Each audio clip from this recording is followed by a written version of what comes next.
Galaxy Ladies, my name is Jacksepticeye and welcome to a game called Abzu. What is going on, ladies and gentlemen? It's Dan here. I'd like to welcome you guys to Abzu. It's made by some of the same people who made Journey. Whee! Swim with the fishes. What's this down here? Let's go take a look. Oh, he's a gentle giant. All to ride. Woohoo! Yeah! Daddy, comma.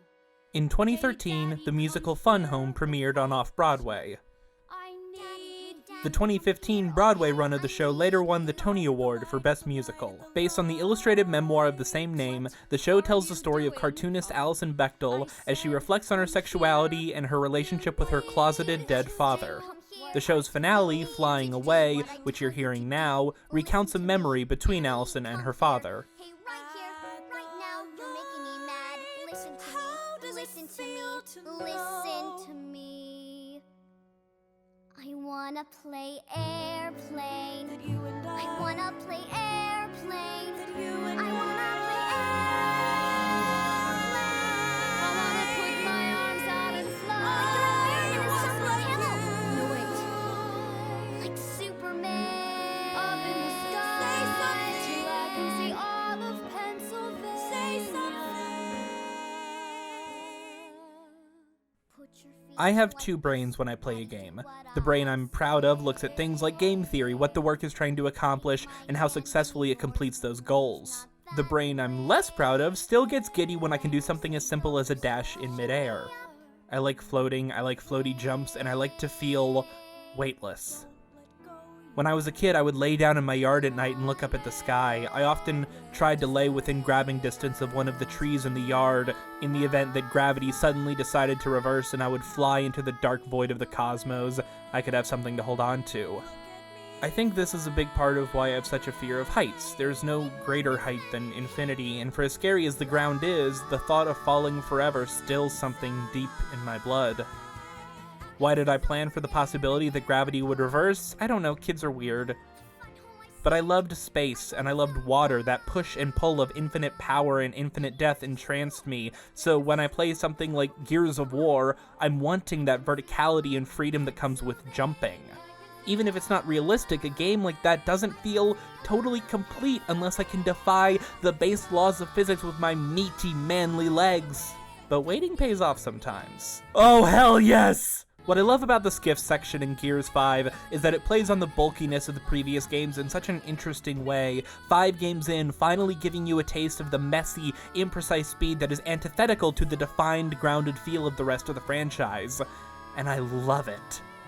Feeling the digital wind as you slide and drift feels good. There's just enough control to not be adrift against the cosmos, but not so much that the feeling of being adrift is ever lost. It's a trick similar to the controls in a game like Jet Set Radio, or Jet Grind Radio for the purists among us. It's also why a game that tries to replicate the Jet Set formula like Hover doesn't work for me. It's too precise. It's a better gameplay system, sure, but it's too fair. In games where traversal is key, a lot has been said on making the controls quick, responsive, and complete. Difficulty curves like Celeste and Super Meat Boy have basically ruined any classic platformer by showing us how good we've got it. You die, but it never feels unfair. Yes, that is a strength of those games, and they're better designed than, say, Mega Man.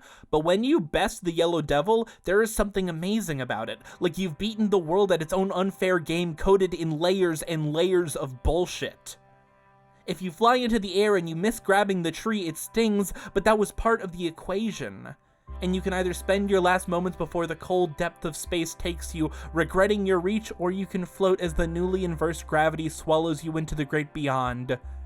And if you're lucky... Shut up. That feeling is one of the things I love the most about video games, but it's a balance. If there are elements in this that require constant, precise movements, then no. I recently played Gravity Rush for the first time, and it rules. Swinging around like a concussed Spider-Man who forgot that down means down is a delight. And if there's any move other than the gravity kick, God knows I didn't use it. But in between these sprawling fights of aerodynamic bliss, you can gather these collectibles to upgrade your moves, and I hate it.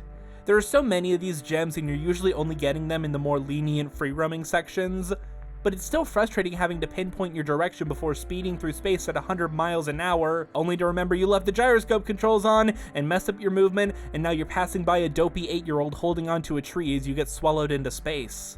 If you're going to send me to Fantasy Funtime Land, go all out. I can get realism, there are games I love with weighty, balanced gravity, pathways that feel genuine, and design that hits all of the marks of a real world that you've just happened to find yourself in. These games are great, and are usually the ones that push the boundaries of what we can do with a medium because they're the serious, important ones. And then there's Abzu. A wordless voyage done in a few hours, Abzu's use of water as an excuse for some of the tightest, most beautifully free controls is a joy. It's a game that feels so good to play, speeding through gorgeous vistas with nothing weighing you down. It's the feeling of terminal velocity, a carpet of nothing beneath you, holding you to the restrictions of the joystick and nothing else.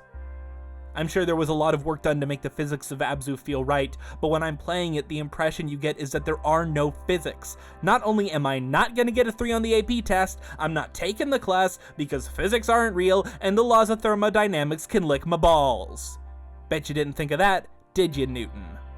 What makes Abzu so special to me is that it pulls no punches on its depiction of unreality.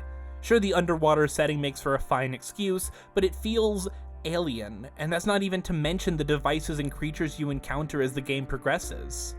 It's a dance, there's nothing to fight against, just will and water. Abzu is a game with no downward momentum, an experience made entirely of this moment. Prose has poetry, stage has music, film has, well, also music, and games have this. A rebelling against reality with none of the importance required to call it subversive or postmodern. It's classical and subversive in one swing, the sort of emotion that can only be tapped into when a piece of art hits our most primal desires to be more than we are.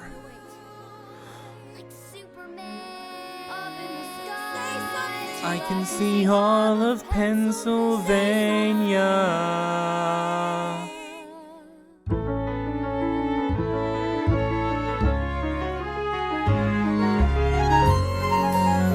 Every so often there was a rare moment of perfect balance when I soared above everything.